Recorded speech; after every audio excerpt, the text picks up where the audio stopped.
We guard presents Bihar की बात, को पावर्ड बाय सेंसोडाइन एंड विमल। बोलो जुबां केसरी।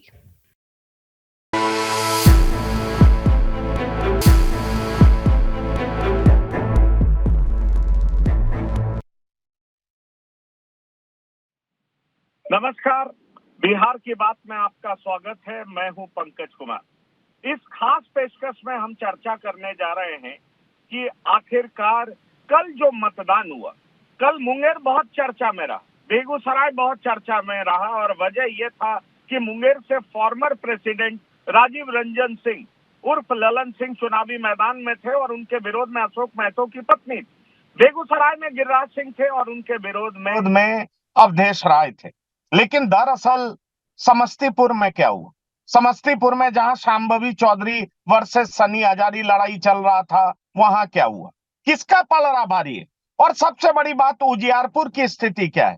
क्योंकि अगर उजियारपुर की बात करें तो उजियारपुर में दो कद्दावर नेता मैदान में, एक नित्यानंद राय है तो दूसरे आलोक मेहता है। ऐसे में बड़ा सवाल उठता है कि दोनों नेताओं की स्थिति उजियारपुर में कैसे बन रही। और अगर आप देखें तो निश्चित तौर पर चौथा फेज जिसको लेकर के चर्चा बहुत तेज है और कहा जा रहा था कि ये एनडीए का चुनावी क्षेत्र है और यहां पर एनडीए बेहतर करेगी। अगर एनडीए को नुकसान होता है इस फेज में तो बहुत बड़ा नुकसान माना जाएगा। तो सवाल उठता है कि एनडीए के लिए इन दो चुनाव क्षेत्रों में, लोकसभा क्षेत्र में स्थिति कैसी रही है, उस पर हम चर्चा करने जा रहे हैं। क्योंकि हमारे साथ जुड़ने जा रहे हैं मेहमान जिनसे मैं आपका परिचय करा दूं।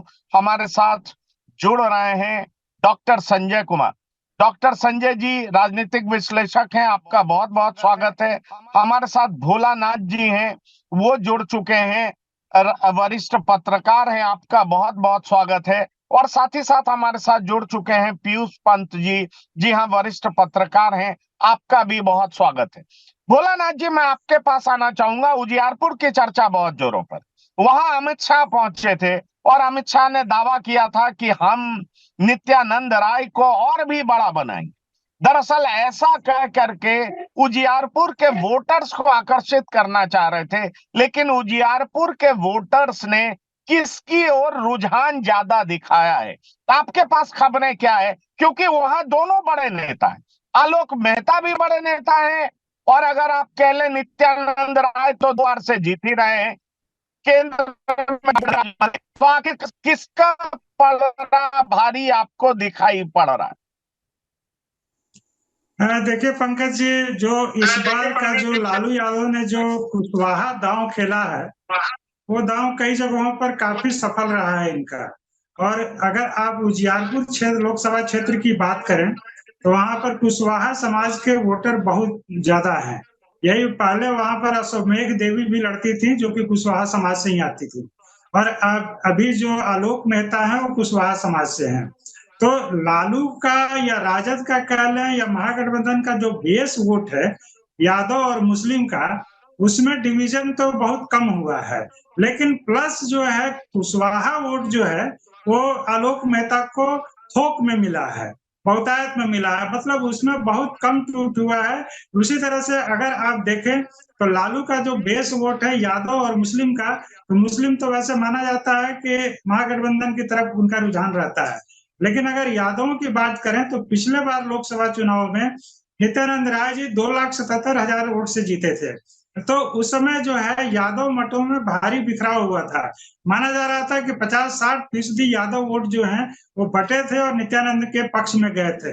लेकिन इस बार की जो चुनाव में जो कल हम लोग बैठे हुए थे, चर्चा कर रहे थे, अब उजियारपुर क्षेत्र से अलग अलग लोगों से जो बात कर रहे थे, तो उसमें यह बात आ रही थी कि यादव वोटों का डिवीजन बहुत कम हुआ है। तो इस वजह से वो वहां पर एक कड़ा मुकाबला हो गया है। केंद्र में नित्यानंद राय मंत्री हैं और अमित शाह के करीबी माने जाते हैं। अमित शाह आकर के या लोगों को आश्वासन भी दिए कि उनको बड़ा पद देंगे, तो उससे थोड़ी स्थिति इनकी सुधरी। लेकिन थोड़ा सा इनकम एंटी इनकम्बेंसी इस चीज को लेकर के है कि नित्यानंद राय जो जितना बड़ा उनका शख्सियत है, व्यक्तित्व है, उसके हिसाब से लोगों की अपेक्षाएं पूरी नहीं हुई है। तो ये एक बड़ा कारण है कि थोड़ी सी नाराजगी का। तो अगर अमित शाह के आने से स्थिति बदलती है तो देखना होगा। वैसे बिहार में मेन अगर चेहरा है तो मोदी का है, नरेंद्र मोदी जी का है। नरेंद्र मोदी के चेहरे कल अगर जहाँ पर उजियारपुर में पोलिंग हो रही थी तो पटना में नरेंद्र मोदी का रोड शो की भी आयोजन की तैयारी चल रही थी। तो नरेंद्र मोदी का जो चेहरा है उसके आधार पर एनडीए का लाभ जो इनको मिल सकता है मिलेगा। और इसके अलावा जो है जो बनिया वोट वहां पर करीब 2 लाख है उसका लाभ मिलेगा। फिर उसके अलावा जो है दलित वोट है उसका एक लाभ मिलेगा। लेकिन जैसे आप कहें कि माई का समीकरण जो है इस तरह जो लालू यादव का माई समीकरण था, मुस्लिम यादव का समीकरण था, अब वो माइक समीकरण में बदल गया है, मुस्लिम यादव और कुशवाहा के समीकरण में। तो लालू यादव ने जो दांव खेला है कुशवाहा का, उसका भरपूर लाभ इस बार आलोक मेहता को मिला है। आलोक मेहता बिहार सरकार में मंत्री रहे हैं और एक बार सांसद भी रहे हैं, उनका उस क्षेत्र में रसूख रहा है। तो उस हिसाब से देखा जाए तो इन्हें मुकाबला काफी कड़ा माना जा रहा है। अब ये अगर जीत हार जो भी होगी वो बहुत ही कम वोटों के मार्जिन से होगी। पंकज जी। तो जीत हार बहुत कम वोटों के मार्जिन से होगी, ये बात आप कह रहे हैं। डॉक्टर संजय, मैं आपके पास आना चाहूंगा और आपसे ये पूछना चाहूंगा कि क्या नित्यानंद राय की वाकई स्थिति खराब हो रही है या ये एक माहौल बनाने का प्रयास है? क्योंकि देखिए, पहले भी उपेंद्र कुशवाहा बड़े नेता रहे हैं, वो वहां से खड़े हुए हैं। पहले भी आलोक मेहता वहां से खड़े हुए हैं उनके खिलाफ, लेकिन दोनों को हार मिली है। ऐसे में सवाल उठता है कि क्या इस बार माहौल बदला हुआ है? अगर जातिगत हिसाब से देखें, समीकरण देखें, तो क्या आपको दिखाई पड़ रहा है कि चौथे फेज में उजियारपुर वो सीट है जहां बीजेपी सबसे ज्यादा फंसी हुई है? भोलानाथ जी भी इस ओर इशारा कर रहे हैं। आपको लग रहा है कि नित्यानंद राय की स्थिति खराब हो रही है वहां पर? हाँ, नहीं, बिल्कुल भोलानाथ जी जिधर इशारा कर रहे हैं माइक की तरफ कि कुशवाहा वोटर का टर्नआउट जो है जिस तरह से हुआ और वो आलोक मेहता के पक्ष में हुआ, तो अगर आलोक मेहता के पक्ष में, चूंकि वो लोग बड़ा पॉलिटिकल वोटिंग करते हैं, ठीक आपने कहा कि उपेंद्र कुशवाहा जैसे और कुशवाहा भी लड़ते रहे हैं, लेकिन इस बार का कुशवाहा समाज का जो वोटिंग परसेंटेज है वो कहीं ना कहीं से आरजेडी के तरफ दिख रहा है। अब 8-8 महागठबंधन ने कुशवाहा उम्मीदवार दिया। सम्राट चौधरी डिप्टी सीएम है, लेकिन एक भी कुशवाहा, पंजाब के प्रेसिडेंट भी हैं बीजेपी के, लेकिन एक भी कुशवाहा उम्मीदवार को ये टिकट भाजपा से नहीं दिला पाए। इस बात की नाराजगी भी कुशवाहा समाज में है। रह गई यादव समाज के वोटरों का, तो अपेक्षा के अनुसार इस बात में भी दम है कि जितना काम अपने क्षेत्र के लिए इनको करना चाहिए था, लोगों की अपेक्षाएं थी, लगता था कि नित्यानंद राय बतौर गृह राज्य मंत्री हमारे क्षेत्र की जो समस्याएं हैं, चुनौतियां हैं, उनको बेहतर तरीके से टैकल कर पाएंगे, बेहतर तरीके से उसको दूर कर पाएंगे। नित्यानंद राय के प्रति एक नाराजगी यादव समाज में है। हम गए, मिले, लेकिन हमारी बातों को उन्होंने गंभीरता से नहीं लिया और इस वजह से यादव मतदाता भी जो इनको मिलते रहते थे, जो फ्रैक्चर्ड होकर के, वो मतदाता भी उदासीन इस बार दिखे, कहे कि हाँ ठीक है, नित्यानंद राय जी को हम लोग वोट करेंगे, लेकिन बहुत उत्साहित होकर के यादवों ने वोट नहीं किया। तो यादव, मुस्लिम और कोयरी, ये 3 जातियों का जो गोलबंदी था वो आलोक मेहता की तरफ दिखा। वो तेजस्वी यादव का प्रभाव था। यादव समाज को जो उपेक्षित महसूस किए नित्यानंद राय से कि बीजेपी में होने के बाद भी हमारे हिस्से में इन्होंने बहुत कुछ दिया नहीं, और एक जो नित्यानंद राय का व्यक्तिगत जो स्वभाव है जिसकी वजह से ये जो राष्ट्रीय फलक के नेता के तौर पर अपने को ज्यादा इन्होंने कोशिश की एस्टेब्लिश करने की, स्थानीय नेताओं को इन्होंने बहुत तरजीह नहीं दी। तो जातीय समीकरण में बहुत अपर हैंड ये नहीं दिख पा रहे हैं। मैंने तो कहा था कि अमित शाह ने जाकर के ये तक कहा कि मैंने गांधीनगर में जो काम नहीं किया है उजियारपुर में नित्यानंद राय ने किया है। उन्होंने कहा कि नित्यानंद राय को हमको बहुत बड़ा आदमी बनाना है। उन्होंने कहा कि नित्यानंद राय को ऊंचाई पर हमें ले जानी है। बहुत कुछ अमित शाह जी ने कहा जाकर के, उसके बाद भी यादव मतदाताओं पर उसका बहुत असर नहीं पड़ा। कहा जाता है कि यादव मतदाता को अगर देखा जाएगा तो 70-30 के रेशियो में इस बार मत पड़े। तो अब उस स्थिति में अगर जातीय समीकरण की बात की जाए, उसमें नित्यानंद राय बहुत मजबूत नहीं दिख रहे हैं। हाँ ठीक है, जो एनडीए के वोटर हैं वो एनडीए के वोटर इनके साथ इंटैक्ट रहे हैं, इसमें भी दो मत नहीं है। लेकिन एक बड़ा कुशवाहा चंक टूट करके चला गया और यादव और कुशवाहा की उजियारपुर में अच्छी संख्या है, तो उस संख्या के सामने क्या दलित वोटर, क्या वैश्य वोटर और क्या ईबीसी वोटर, क्योंकि ईबीसी वोटर को भी आलोक मेहता ने फ्रैक्चर्ड करने में कामयाबी पाई है। चुनाव टफ है, वोटों का अंतर जीत हार के बारे में तो नहीं कहा जा सकता है, लेकिन जो 2 लाख से जीते थे इस बार जीतों का अंतर कम होगा। 40,000, 30,000, 50,000 के अंदर ही हमको लगता है कि उजियारपुर के परिणाम आएंगे। और जहां 18-20 लाख मतदाता होते हैं, अगर 60%, 55% भी पोलिंग होती है तो 10 लाख में 30-40 हजार का अंतर बहुत समझ में नहीं आता है कि वो 30-40 हजार किधर स्विंग कर जाएगा। कौन सा इलाका है जहां पर पता नहीं चलेगा कि साइलेंटली वोटर ने इनके पक्ष में मतदान किया और परिणाम किसी और के हिस्से में चला गया। तो बिल्कुल आपके सवाल में दम है कि लड़ाई टफ है और उस टफ लड़ाई में परिणाम के बारे में अभी कुछ भी प्रेडिक्ट नहीं किया जा सकता है। आने दीजिए, 4 जून को जब परिणाम आएंगे उसके बाद हम लोग कहेंगे कि किनकी नाराजगी थी और किनकी उदासीनता थी। पुष्पेश पंजी भी हमारे साथ जुड़े हुए हैं। पुष्पेश पंजी, आपका बहुत स्वागत है। मैं आपसे ये समझना चाहूंगा कि दरअसल पिछले चुनाव में 4 फेज तक बिहार में 19 सीटों में बीजेपी और एनडीए 18 सीटें जीती थी, सिर्फ 1 सीट हारी थी। लेकिन इस बार वैसी स्थिति दिखाई नहीं पड़ रही है। तमाम मीडिया सोर्सेज से भी जो खबरें आ रही हैं, कही ये जा रही है कि लड़ाई बेहद दिलचस्प हो गई है, कांटे का मुकाबला है, पलड़ा किसी का भी भारी दिख रहा हो, लेकिन रिजल्ट, परिणाम कुछ और भी हो सकता है। ऐसे में सवाल उठता है कि बिहार के चौथे फेज में और खास तौर पर जो मतदान हुए हैं उसमें अगर हम उजियारपुर की बात करें तो उजियारपुर में पाला किसका भारी दिखाई पड़ता है? नित्यानंद राय वर्सेस आलोक मेहता में स्थिति आपकी किसकी बेहतर दिखाई पड़ती है? और खास तौर पर अगर चौथे फेज की बात करें तो आपको किसका पलड़ा भारी दिखाई पड़ता है? ये सवाल आपसे। देखिए पंकज जी, इस बार तो निश्चित रूप से जैसा आपने कहा, और ये हम देख रहे हैं पूरे, सिर्फ बिहार में ही नहीं है, पूरे देश में जो है जो एक तरफा ये लगता था कि चुनाव चल रहे हैं, होते थे और होते भी थे, वो आज इस बार की स्थिति अलग है। इस बार जो है ये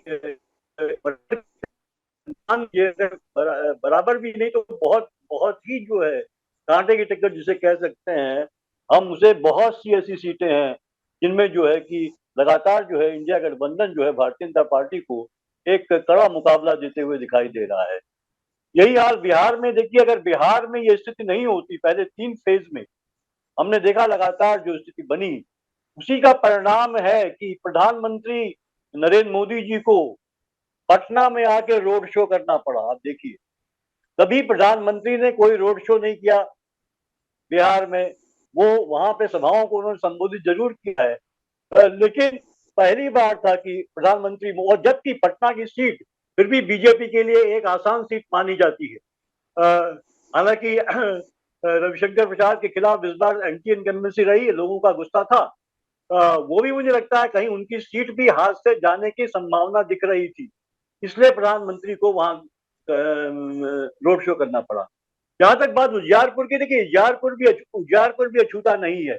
नित्यानंद राय का सभी देखिए, भोला जी ने बात करी, उस बात की चर्चा करी है, संजय जी ने भी उस बात की चर्चा करी है कि नित्यानंद राय तो वहां पे 2 बार से जो है वो जीत के आ रहे हैं, और वो जो है कि उतना कुछ काम वहां लोगों का नहीं करवा। एक बड़ी बात इस बार ये भी दिखाई दे रही है पंकज जी कि जो कैंडिडेट्स हैं उनके खिलाफ, जो रह चुके हैं, पहले से सांसद रहे हैं, उनके खिलाफ जो है काफी जो है एक लोगों का असंतोष है। उस पे जो है मोदी जी का चेहरा आ जाता है तो लोग अंत में कहते हैं लेकिन मोदी जी को ही देंगे। लेकिन एक असंतोष है। यही हाल हमने उजियारपुर में भी देखा है। और उजियारपुर में जो है कि जैसे अभी चर्चा हो भी रही इंडिया गठबंधन ने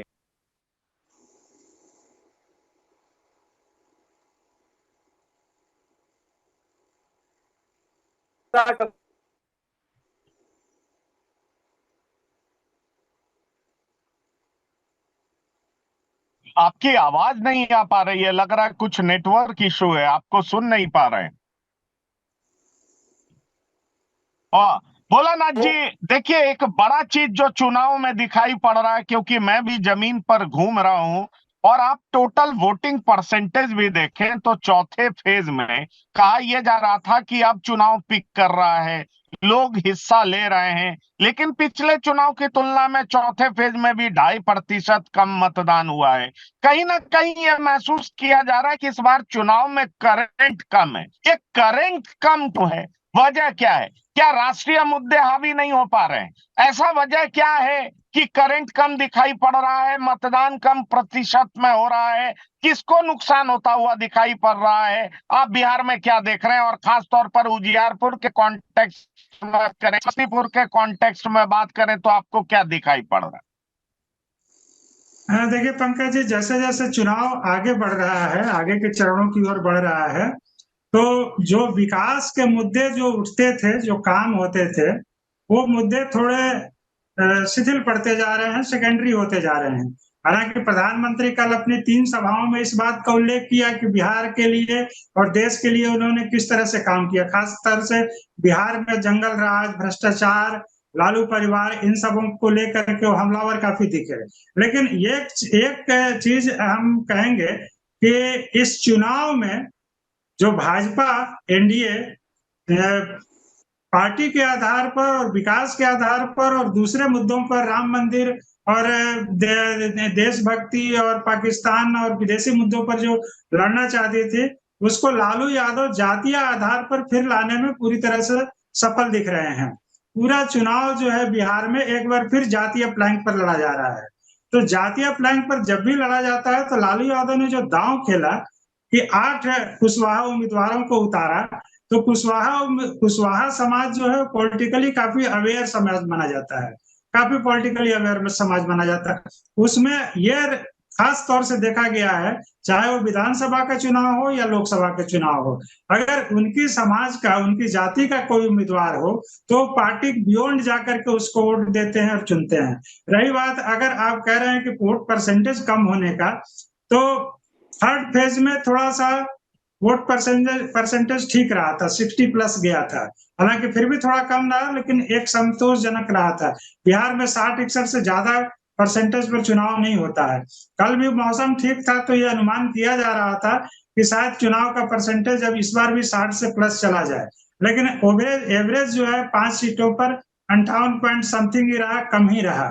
तो एक चीज ये है कि जैसा कि आप जो कह रहे हैं कि लोगों की जो है एक उदासीनता भी है, इसके पीछे बड़ा कारण जो पोल परसेंटेज घट रहा है।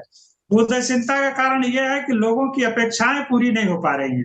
लोगों की अपेक्षाएं पूरी नहीं होने से वो थोड़ा सा अलुफ हो जाते हैं, एक उदासीन भाव में चले जाते हैं कि अरे जो होगा होगा, हमको हमारे लिए क्या होना है। तो थोड़ा सा एक मोदी का चेहरा सामने आता है कि लोग उसी हिसाब से रिवाइव होते हैं। बाकी चुनाव जो है आप देख रहे हैं कि बिहार में अब कुशवाहा, यादव, मुस्लिम, फिर वही फॉरवर्ड, बैकवर्ड, इन सब चीजों पर लड़ा जा रहा है। तो चुनाव में जो जनता की जो सहभागिता जिस तरह से होनी चाहिए, जिस तरह से उत्साह होना चाहिए आम मतदाताओं में, वो थोड़ा सा कमी का अभाव दिख रहा है। तीसरे फेज में थोड़ा सा ठीक दिखा था, लेकिन चौथे फेज में मौसम अच्छा होने के बावजूद जो है कम दिखा। एक कारण यह हो सकता है कि बहुत सारे बिहार के मतदाता प्रवासी हैं, बाहर में रहते हैं, वो पोल नहीं कर पा रहे हों, तो एक अलग इशू है। लेकिन पोल परसेंटेज घटना वाकई पूरे बिहार के लिए चिंताजनक बात है कि क्यों घट रहा है। इस पर तमाम दलों को विचार करना चाहिए। लेकिन जहां तक अगर आप माई समीकरण और लालू का जो बेस वोट है और कुशवाहा वोट है उस पर अगर गौर करें, तो इसमें जो है एग्रेशन दिख रहा है। इस बार के चुनाव में कई क्षेत्रों में हम लोग भी गए, तो ये समाज ऐसा है जिसमें कि एक एग्रेशन दिख रहा है, तो वो आगे आ करके और बढ़ चढ़ के जो मतदान में हिस्सा ले रहे हैं। लेकिन दूसरे कई जातियां हैं, जो सवर्ण जातियां खास तौर से, जो थोड़ा सा आराम और समय के हिसाब से और अपनी सुविधा के हिसाब से वोट देने निकलते हैं, तो वो भी एक कारण हो सकता है कि आमतौर पर वोट का परसेंटेज कम हो जाता है। तो अगर आप देखें कि नित्यानंद राय जी जिस तरह से पिछले बार उपेंद्र कुशवाहा को 2,77,000 मतों से हराए थे, तो उस समय इनको कुशवाहा मत भारी संख्या में मिला था। और एक चीज यहाँ पर और भी ध्यान देने लायक है कि कुर्मी और कुशवाहा इन दोनों के लिए नीतीश सरकार में काफी कुछ किया गया है।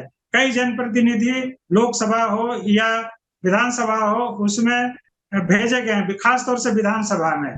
तो अगर आप उस तरह से देखेंगे तो ये माना जाता था कि कुर्मी और कुशवाहा दोनों नीतीश कुमार के साथ जुड़े हुए हैं, लेकिन इस बार जो लालू ने जो कुशवाहा समाज के इंडिया गठबंधन से महागठबंधन से जो टिकट दिया 8 उम्मीदवारों को, तो उससे कुशवाहा समाज में भारी टूट देखी जा रही है। ये सिर्फ उजियारपुर में नहीं बल्कि कई और 3 फेज के अब तो करीब आधी सीटों पर चुनाव बिहार में निकल चुका है। 40 में से 19 सीटों पर चुनाव हो चुका है। तो ये अब तक जो जितने भी चुनाव हुए 19 फेज में 19 सीटों पर 19 लोकसभा क्षेत्रों में, वहां पर ये साफ साफ दिखा है कि कुशवाहा समाज जो है वो लालू यादव या इंडिया गठबंधन की तरफ झुकता हुआ दिखा है। पंकज जी, वो इंडिया गठबंधन की तरफ झुकता हुआ दिखा, ये भोलानाथ जी कह रहे हैं। डॉक्टर संजय, मैं आपके पास आना चाहूंगा। पीयूष पंत जी जुड़े हैं, उनके पास भी मैं जाऊंगा, वो फ्रीज हो गए थे। लेकिन डॉक्टर संजय, मैं आपसे पूछना चाहूंगा कि क्या लालू प्रसाद ने जो दांव खेला वो आपको हिट होता हुआ नजर आ रहा है? क्योंकि लालू प्रसाद जब मुंगेर में अशोक महतो की पत्नी को उतारते हैं तो कई लोग आरोप लगाने लगे कि ये फिक्स मैच है, ये ललन सिंह ऐसे ही निकल जाएंगे। लेकिन वहां भी लड़ाई दिलचस्प नजर आई। लालू प्रसाद यादव जब अवधेश राय को बेगूसराय से उतारते हैं तब भी कहा जा रहा था कि बहुत आसान मैच कर दिया, काफी आसान होगा गिरिराज सिंह के लिए। लेकिन गिरिराज सिंह को के लिए आसान मैच नहीं है, वो लड़ाई दिलचस्प है। और जहां तक सवाल है उजियारपुर का, तो उजियारपुर के बारे में तरह तरह की बातें कही जा रही है, दोनों पक्ष दावे कर रहे हैं। लेकिन एक बात तो साफ नजर आ रहा है कि सीट फंसता हुआ दिख रहा है। ऐसे में क्या माना जाए कि उजियारपुर में लालू प्रसाद ने जो दांव खेला वो हिट हो गया, लेकिन समस्तीपुर में वो हिट होते होते रह गया। आपके पास क्या जानकारी है? अरे देखिए, लालू प्रसाद का कुशवाहा दांव तो हिट कर गया। जिस तरह से कुशवाहा उम्मीदवारों पर दांव लगाई लालू प्रसाद ने, चूंकि कहने के लिए तो ये A to Z की पार्टी थी, लेकिन इन्होंने कहा कि नहीं, हम कुशवाहा समाज के लोगों को टिकट देंगे, और एक एड ऑन किया कि जो यादव और मुस्लिम का कॉम्बिनेशन था उसमें कुशवाहा जाति को भी उम्मीदवारी दे करके इन्होंने एड ऑन किया, और इसका लाभ इनको मिला। चाहे वो मगध का इलाका हो, शाहबाद का इलाका हो, वो चाहे वो जो उजियारपुर का जो इलाका है या समस्तीपुर का इलाका है, हर जगह इनको दिखा। रह गई बात कि जो आप कह रहे हैं कि उम्मीदवारों को लेकर के कि अशोक महतो की पत्नी अनीता देवी या अवधेश राय, ऐसा लगा लोगों को कि ये कैंडिडेट बहुत कमजोर हैं या इनको इस तरह के लोगों के साथ जब लड़ाया जाएगा तो ये कहीं टिकेंगे नहीं। लेकिन इस सच्चाई को भी स्वीकार करना होगा कि मुंगेर में अगड़ा बनाम पिछड़ा किया गया और मजबूती से इसको किया गया। इस ध्रुवीकरण को खूब तरीके से इसको तराशा गया, संवारा गया, सजाया गया कि देखिए ये पिछड़ों का नेता है, अशोक महतो की पत्नी अशोक महतो पिछड़ों के नेता हैं, और आप किसके साथ खड़ा रहना चाहते हैं आप समझ लीजिए। तो राजनीति में जब जातीय चाशनी में जब राजनीति को रंग दी जाती है तो फिर सारे विचारधारा, सारे मूल्य, सारे आदर्श किनारे हो जाते हैं, सारे समीकरण किनारे हो जाते हैं, और जो जातीय रंग जब चढ़ जाता है लोगों के दिलो दिमाग पर तो फिर वोटिंग परसेंटेज उधर दिखने लगता है। हुआ यही कि लालू प्रसाद जी, जिसके ये बहुत माहिर खिलाड़ी हैं, हमेशा मुद्दों से हट करके बिहार की राजनीति को जातीय जो समीकरण है उसके इर्द गिर्द ये बुनते हैं, चाहे वो विधानसभा का चुनाव हो, लोकसभा का चुनाव हो, और उसी जातीय कॉम्बिनेशन में ये अपने को कहते हैं कि हमको महारत हासिल है, हम इसमें परफॉर्म करके दिखाते हैं। हालांकि नीतीश कुमार जी जैसे ही इनसे अलग हुए थे 2005 के बाद से इस कॉम्बिनेशन को उन्होंने ब्रेक किया था। ओबीसी का एक बड़ा चंक जो था और खास करके उसमें जो मजबूत ओबीसी वर्ग कुर्मी और कोयरी, वो नीतीश कुमार जी के साथ खड़ा था, जिसको हम लोग लौकुश कहते हैं। लेकिन कुशवाहा समाज ना जाने क्यों किस बात की नाराजगी थी उनकी नीतीश कुमार जी से। कुशवाहा समाज नीतीश कुमार के प्रति बहुत उत्साहित और बहुत कमिटेड नहीं दिखी। वहीं लालू प्रसाद जी ने जो उम्मीदवारों का दाव चला, वो उम्मीदवारों का दाव उन लोगों को टच कर गया। लगा कि अरे ये तो 8-8 उम्मीदवार हमारी जाति का दिए, अब उनकी जाति की परसेंटेज देख लीजिए और उम्मीदवारों की संख्या देख लीजिए। यहाँ तक कि कई क्षेत्र जहां यादव मजबूत थे उनके भी टिकट को काट दिया गया। नवादा का उदाहरण आप ले सकते हैं, और वहां पर से श्रवण कुशवाहा को चुनाव लड़ाया गया। तो कुशवाहा समाज को यह भरोसा दिलाया गया कि वहां एक पद दे करके आपको किनारे कर दिया जाएगा, लेकिन यहाँ तो हम आपको उम्मीदवारी भी देंगे, आपको ताकत भी देंगे। कुशवाहा समाज इस तरह से जो वोटिंग किया उसकी वजह से समीकरण बिगड़ते हुए दिख रहा है। वही हाल बेगूसराय में हुआ। राबड़ी आवाज से डी राजा निकलते हैं और अवधेश राय का नाम घोषणा कर देते हैं, और वो अवधेश राय जो डिस्ट्रिक्ट प्रेसिडेंट है बेगूसराय में सीपीआई के, शत्रुघ्न प्रसाद सिंह उनकी कमान संभाल लेते हैं चुनाव का, और अवधेश राय जिस मजबूती के साथ गिरिराज सिंह को टक्कर देते हैं। गिरिराज सिंह से जो नाराजगी थी, खास करके जो एक उनके पीए हैं अमरिंदर सिंह या कौन है, उनको लेकर के भी काफी नाराजगी थी। गिरिराज सिंह से भी अपेक्षाएं थी कि केंद्रीय मंत्री रहे हैं, बड़बोले मंत्री रहे हैं, लेकिन बेगूसराय के हिस्से में इन्होंने क्या किया, इस बात की नाराजगी का लाभ भी अवधेश राय को मिलते हुए दिखा वहां। और वहां भी वही हुआ कि अवधेश राय एक जमीन पर उतर करके लोगों से कहा कि आपके हिस्से में क्या आने वाला है अगर गिरिराज सिंह चुनाव जीत भी जाते हैं तो, अब क्यों मोदी मोदी के लहर में बह रहे हैं।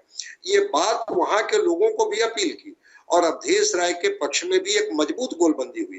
तो लालू प्रसाद जिस दाव के बड़े खिलाड़ी माने जाते हैं कि वो जातीय समीकरण को खूब साधते हैं और उसको इतना गर्म करते हैं, इतना हवा देते हैं कि फिर वो कहीं ना कहीं से वो एक मजबूत गठबंधन का रूप ले लेता है, और वो गठबंधन को भेदना शायद संभव नहीं हो पाता है। और नरेंद्र मोदी लगातार इसको भेदते रहे हैं। 19 में भी उन्होंने भेदा, जैसे ही वो हिंदुत्व का कार्ड खेला, हिंदू ध्रुवीकरण की बात की, जातियां डाइल्यूट हो गई।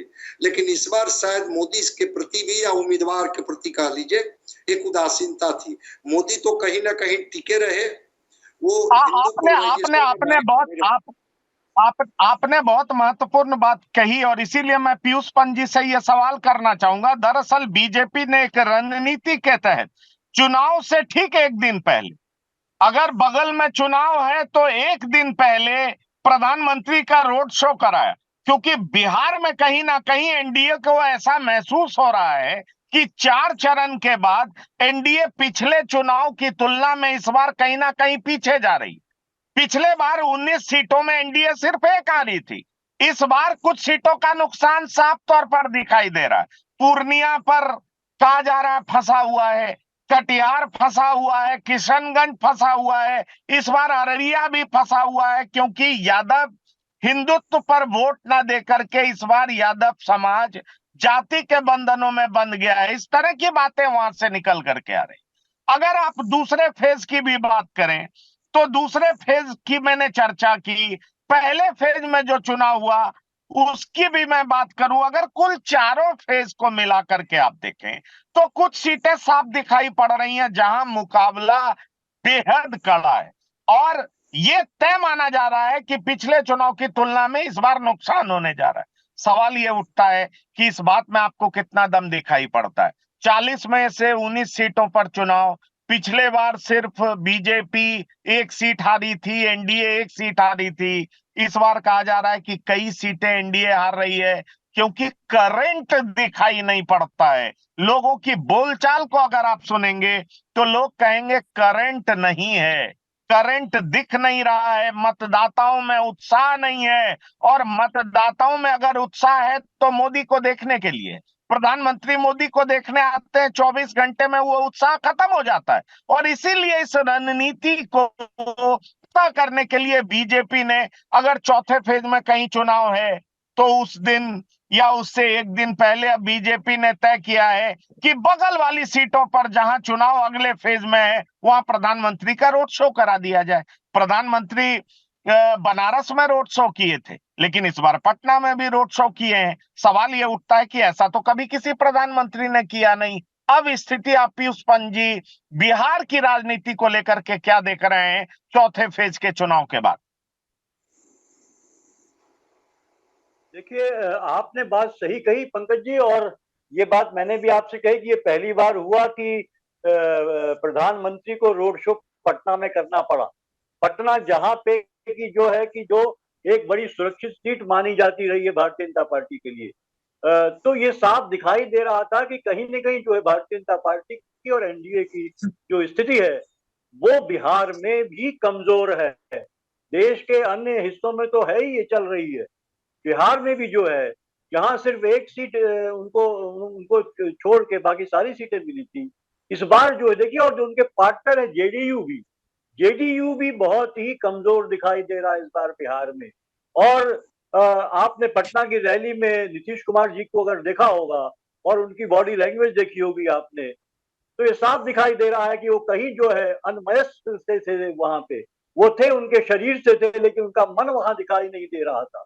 एक जबरदस्ती का जो मिलन था उनका वो भाजपा के साथ वो दिखाई दे रहा था। और भाजपा के साथ आने को जेडीयू जो आया है, नीतीश कुमार आए हैं, उससे उनकी स्थिति कमजोर हुई है। ये वहां के बिहार के जो मतदाता है, जो जेडीयू के सपोर्टर रहे हैं, उनमें भी एक आक्रोश है इस बात को लेके। और मैं आपको बता रहा हूं कि इस बार जेडीयू को अच्छा खासा नुकसान होने जा रहा है सीटों पे। और भारतीय जनता पार्टी के लिए भी स्थिति संकट की है, क्योंकि जेडीयू चूंकि कमजोर दिखाई दे रहा है, तो जेडीयू की वजह से भारतीय जनता पार्टी को फायदा होते हुए नहीं दिखाई दे रहा है, जिसकी वजह से जो है कि भारतीय जनता पार्टी ने जेडीयू के साथ अलायंस किया और नीतीश कुमार को लास्ट मोमेंट में जो है एक बहुत ही इस तरह की एक रणनीति बना के जो है तोड़ लिया और अपने साथ मिला लिया। तो ये यही कारण है कि अब जो है कि प्रधानमंत्री को वहां रोड शो करना पड़ा आके जो है कि पटना में। तो ये साफ दिखाई दे रहा है कि स्थिति वो नहीं है जो 2019 में थी। ये हम देख रहे हैं प्रधानमंत्री की सभाओं में भी वो रिस्पॉन्स हमें नहीं दिखाई दे रहा है जो पहले जैसे प्रधानमंत्री भी अपनी देखिए भाषणों में जो है वो भी कहीं ना कहीं जो है, अब आप जो है कि वही आप जंगल राज की बात कब तक करते रहेंगे? वही बात आप बिहार में आके, आप बिहार में तो ये कि आपने वादा किया था कि वहां की यूनिवर्सिटी को आप जो है कि सेंट्रल यूनिवर्सिटी का दर्जा देंगे, वो नहीं दिया गया। बहुत से वादे किए गए थे वहां पे जो है कि वहां पे जो है शुगर मिल जो है कि वो बनाई जाएगी, शुगर मिल नहीं दी गई वहां पे। तो ये तमाम चीजें जिन पे लोग चाह रहे थे कि आप बात करें, आप फिर वही लालू प्रसाद यादव और का जंगल राज और वही बातें जो है कि आप पे चले, क्योंकि ये असेंबली चुनाव नहीं था, ये लोकसभा का चुनाव है और इसमें जिस तरह का एक नैरेटिव होना चाहिए वो अलग होना चाहिए, लेकिन वो होता हुआ दिखाई नहीं दिया। बाकी मुस्लिम और वही जो है कि ये जो है कि आधा इसको दे देंगे, आधा आपकी जमीन इसको दे देंगे, आधी आपकी प्रॉपर्टी दे दी जाएगी, आपकी भैंस आदि दे दी जाएगी, ये तमाम चीजें इस तरह की बातें पूरा पोलराइजेशन करने की मोदी जी ने। तो एक मोदी जी के इस बार के जो भाषण आप देखिए लगातार उनकी भी, उनको लग रहा है कहीं ना कहीं जो है वो भी एक विश्वास की कमी दिखाई दे रही है उनके अंदर, कि वो विश्वास जो था जिस हिसाब से वो अपना जो अचीवमेंट है उसकी बात करते हैं, उसके अलावा जो है कि निगेटिव जो है तरीके से वो जो है कि अपने भाषण दे रहे हैं। तो मुझे लगता है इसका पूरा इम्पैक्ट पड़ रहा है। और चूंकि बिहार में जिस तरह से जातीय हमेशा से देखिए बिहार में तो सबसे ज्यादा मजबूत ये समीकरण बनता है, वहां पे जाति सबसे ज्यादा बिहार में है और उससे निजात मिल नहीं पा, आज तक नहीं मिल पाया, भविष्य में भी मुझे कम संभावना दिखती है। और उत्तर प्रदेश और बिहार दो ऐसे राज्य में जातियां सर्वोपरि होती हैं, उनका उनका गणित बैठाए बिना जो है कोई भी जीत पाता नहीं है। और इस बार जो है कि इंडिया गठबंधन ने, खासकर लालू प्रसाद यादव ने बहुत ही जो है कि आप कहें चालाकी से कह सकते हैं या बुद्धिमत्तापूर्ण कह सकते हैं, उन जातियों को अपने साथ जोड़ा जो एक अंतर ला सकते हैं, जो जो डेंट पहुंचा सकते हैं एनडीए को और भाजपा को। यही काम अखिलेश यादव ने उत्तर प्रदेश में किया है। ये आपने बड़ी बात कही। भोलानाथ जी, मैं आपके पास आना चाहूंगा। समस्तीपुर की स्थिति क्या देख रहे हैं? संभावी भारी या सन्नी हजारी भारी, कौन सा मजबूत दिखाई पड़ रहा है? बहुत ब्रीफ आंसर दीजिएगा। और दूसरा सवाल मैं पूछना चाहूंगा, अभी तक 19 सीटों पर चुनाव हुआ, लगभग आधी सीटों पर चुनाव हो चुका है। आप एनडीए को देख पा रहे हैं कि एनडीए को नुकसान हो रहा है पिछले चुनाव की तुलना में, या एनडीए वो सीट रिटेन कर लेगी, एक आधा और नुकसान हो सकता है, ज्यादा नुकसान नहीं होगा, जो कि एनडीए के नेता दावा कर रहे हैं? इसमें क्या सच्चाई दिखाई पड़ रही है आपको? हाँ, देखिए पहले मैं आपके पंकज जी पहले सवाल पर आता हूँ। जहाँ तक समस्तीपुर की बात है, तो वहाँ पर 2 मंत्रियों की संतानों के बीच आमने-सामने की सीधी लड़ाई है। शांभवी चौधरी, अशोक चौधरी मंत्री जो हैं उनकी बेटी है, वहीं महेश्वर हजारी के बेटे हैं सनी हजारी। अगर आप गौर करें वहाँ के जो अभी जो माहौल चल रहा है लोकसभा क्षेत्र में, तो वहाँ पर ग्रामीण क्षेत्रों में सन्नी हजारी भारी पड़ रहे हैं। वहीं शहरों में जहाँ की एनडीए का ज्यादा प्रभाव है, वहां पर शांभवी भारी पड़ रही हैं। तो मोदी के चेहरे के भरोसे अगर देखें तो शांभवी का पलड़ा थोड़ा-सा भारी दिख रहा है, लेकिन महेश्वर हजारी उसी क्षेत्र के नेता हैं। उनका वो गृह जिला भी है समस्तीपुर, तो कल्याणपुर से विधायक हैं। तो महेश्वर हजारी जो है सीधे तौर पर तो नहीं कर सकते चूँकि एनडीए के ही उम्मीदवार शांभवी चौधरी हैं, तो अपने बेटे के पक्ष में खुलकर नहीं आ सकते हैं। लेकिन जो चर्चाएँ, जो सूचनाएँ आ रही हैं, वो पूरी रणनीति में अपने बेटे को जिताने के लिए शामिल हैं।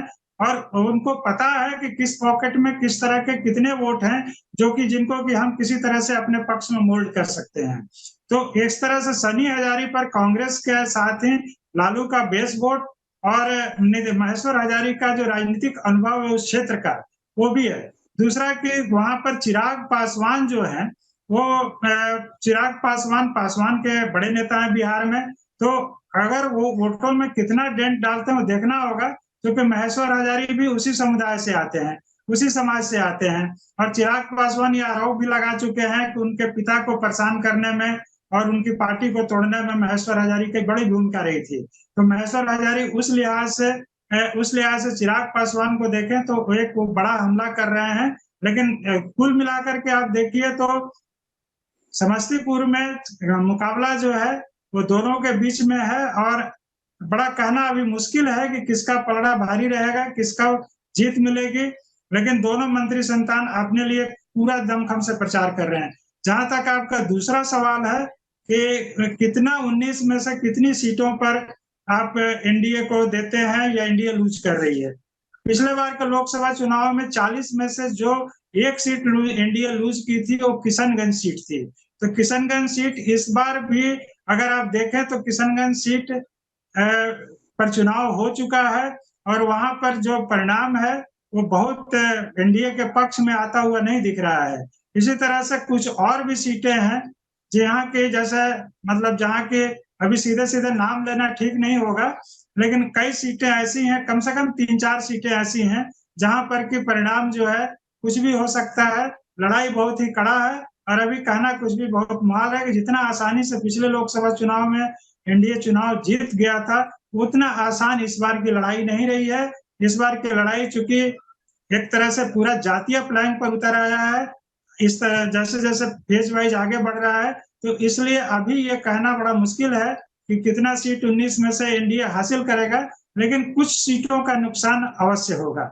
और अगर इन सीटों का नुकसान होता है तो इसका पूरा श्रेय जो है तेजस्वी यादव को जाएगा, चूँकि इंडिया की तरफ से, महागठबंधन की तरफ से वही एकमात्र नेता जो हैं पूरी तरह से जो चुनाव प्रचार में लगे हुए हैं। एक बार केवल राहुल गांधी का कार्यक्रम हुआ था सीमांचल के इलाके में भागलपुर तरफ, बिल्कुल उसके बिल्कुल बाद से बिल्कुल कोई ऐसा रोज को नहीं।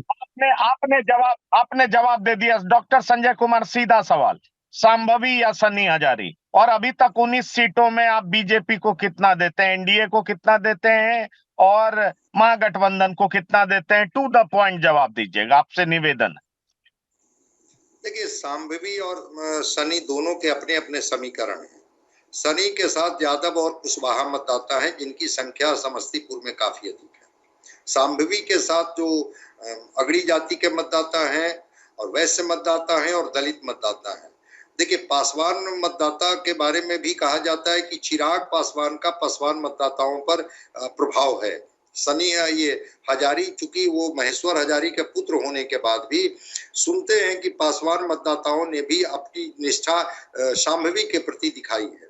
तो देखना होगा कि क्या यादव और कुशवाहा बहुत समस्तीपुर में सनी हजारी भारी पड़ जाते हैं या जो एनडीए के कोर वोटर हैं और जिस समीकरण को साधने में शांभवी कामयाब हो गई है, शांभवी निकल पाती है, तो वक्त बताएगा। लेकिन हाँ, इतनी बात जरूर है कि जो इंटैक्ट मतदाता रहे हैं वो यादव, कुशवाहा और मुस्लिम, उन्होंने सनी हजारी के पक्ष में गोलबंद होकर के मतदान वहां किया है। जहां तक एनडीए की बात है, जो आप बार बार पूछ रहे हैं, एक सीट पिछली बार मिली थी तो एनडीए ये महागठबंधन को, तो महागठबंधन के पास खोने के लिए क्या है, लेकिन एनडीए के लिए तो खोने के लिए है। तो अगर एनडीए को खोने के लिए है तो जिन सीटों की चर्चा आप कर रहे हैं, वो पूर्णिया की चर्चा आप कर रहे हैं, आप कटिहार की चर्चा कर रहे हैं, आप अररिया की चर्चा कर रहे हैं, आप सुपौल की चर्चा कर रहे हैं, जिन सीटों की बात आप कर रहे हैं जहां टफ कंटेस्ट है। इधर जो मगध का इलाका है उसमें औरंगाबाद और नवादा की सीट को भी टफ सीट माना जा रहा है। तो अगर ये सीट किसी भी कारण से एनडीए लूज करती है, स्वाभाविक है कि इसका फायदा महागठबंधन को होगा। तो अभी टू दी पॉइंट तो नहीं कहा जा सकता है कि किनको फायदा किनको घाटा। एक चीज मैं जरूर दावे के साथ कह सकता हूं कि जो मतों का अंतर था, जो जीत का पिछली बार 2 लाख 1.5 लाख, वो जो अगर जीत भी होती है एनडीए की तो वो अंतर घट करके 30, 40, 50 हजार तक पहुंच जाएगा। चलिए, तो ये आपने बड़ी बात कही। आप कह रहे हैं कांटे का संघर्ष होगा, जीत कोई भी सकता है, लेकिन नुकसान इस बार पिछले बार की तुलना में ज्यादा होगा और जीत हार का अंतर बहुत कम होगा। पीयूष पंत जी, आपसे जवाब लेना चाहूंगा, क्या ये माना जाए कि लालू प्रसाद का दांव हिट हो गया? क्या ये माना जाए कि लालू प्रसाद ने अकेले रणनीति बना करके बीजेपी को पिछले बार की तुलना में चित कर दिया?